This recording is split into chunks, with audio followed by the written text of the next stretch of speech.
Ahmadinejad, you can see that reversal where Iran is totally bent on annihilating Israel. And also in this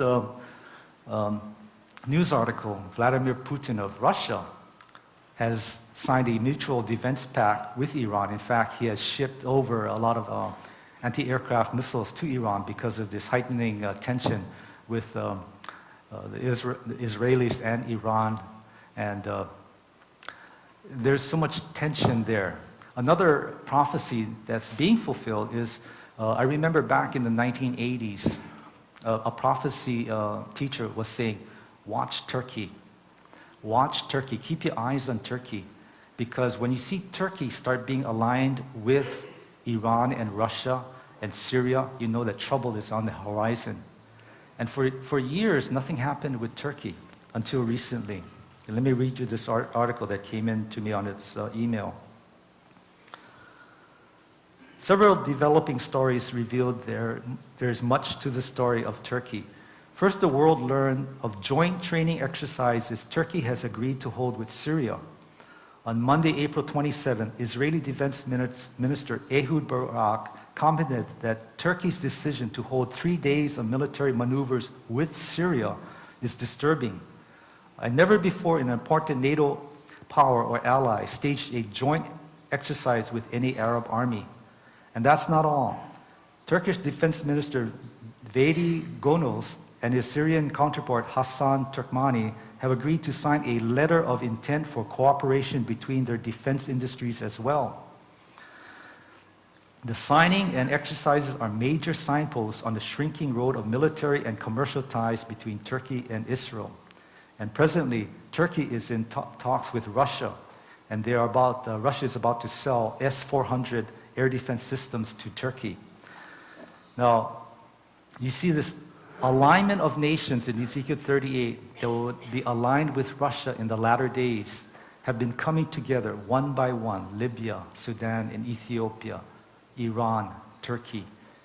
The whole picture, the pieces of the puzzle have fit perfectly, where this whole scenario will come together in the very near future. Now on Thursday night, I'm going to be sharing about what I think is on the horizon, what's going to transpire in the next 12 to 15 months. I may be wrong, I'm not making a prediction, but I think what's been happening, you can connect the dots, and it's happening so fast. All of these prophecies are just coming together so fast. Now, I'm not telling you to go out and buy your robe and go stand on the pali saying Maranatha, but the signs are there where Christ's return is so close that we have to be very wise stewards of what we have and what services that we can offer to the Lord. On Thursday night, I shared about Galatians 6. As we have opportunity, let us do good to all, especially to those who are of the household of the faith. And today, as this national and state day of prayer, we're praying for our brothers and sisters, especially those who are in Christ, who are suffering troubling times. This morning, let me back up. Last week, I got this other email from Joel Rosenberg. It says, with North Korea testing a second nuclear warhead just weeks after testing a long-range ICBM, and Iran feverishly trying to develop its own nuclear weapons, Israel Deputy Defense Minister said today, Israelis need to prepare for all-out war. A massive full-country war readiness exercise will commence in Israel on May 31st, designed to test the nation's emergency preparedness for thousands of missiles coming in from all directions. One concern is that Iran may be secretly funding North Korea's nuclear weapons development program and receiving the test data. If that is the case, military commanders and engineers in Tehran may be far closer to testing or using their own nuclear warheads.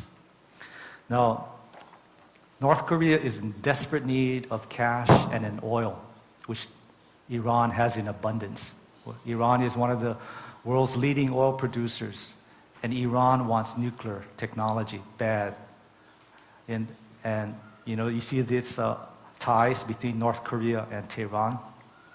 What was interesting is that Joel Rosenberg, and I'm sure he'll be the first one to claim that he's not a prophet, but he made this statement that the World Trade Centers, that the skyscrapers in New York City would be attacked in one of his novels. And in his novel Dead Heat, he said that, of course this is all fiction now, this is just sensationalism, that North Korea would attack the United States with nuclear missiles. And this would come in from barges. This is, I wouldn't consider it a likely scenario, it could happen, but I think the more plausible scenario is that Iran is funding all of this nuclear weapons program in North Korea, and there's a tie there.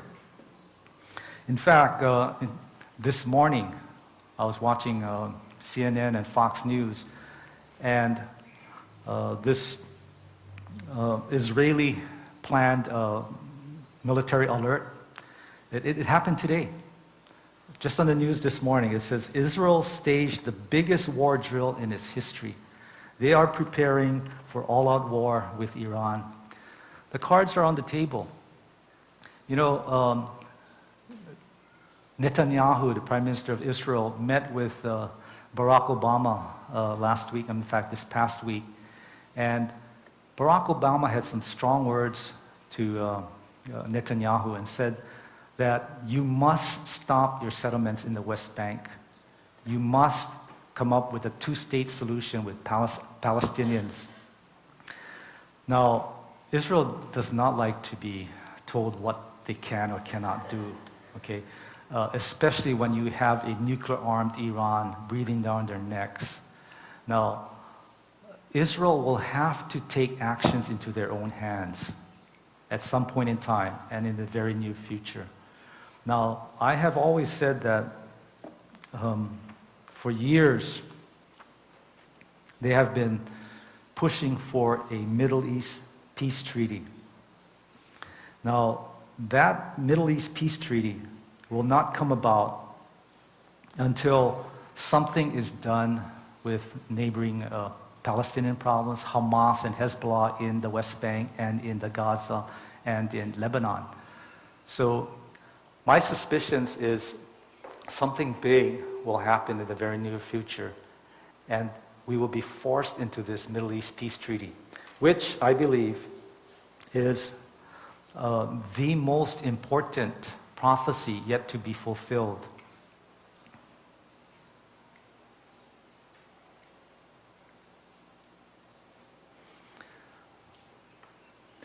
This news article says that Russia sends missiles to Iran. Iran president says that Israel's days are numbered. I kind of skipped over this other prophecy that would be happening in the tribulation period. In 1986, I gave a seminar at a church, and it was called, I have this flyer over here.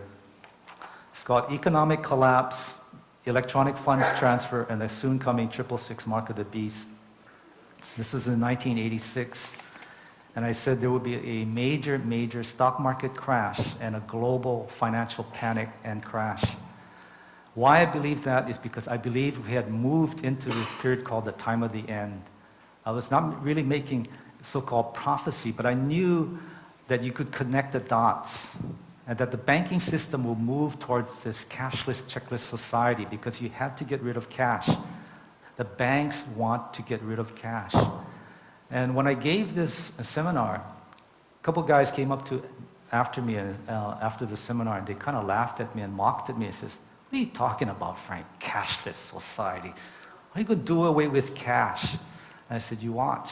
There will become a time when we're going to be dealing with debit cards, and we're going to debit funds right out of your checking account." At this time, there was, debit cards was unheard of, but there were cashless, checkless pilot programs like the Arizona Cactus Switch, the Iowa Transfer. There's a lot of different pilot programs across the world that's going into this cashless system of transactions, dealing with no cash, but just using debit cards.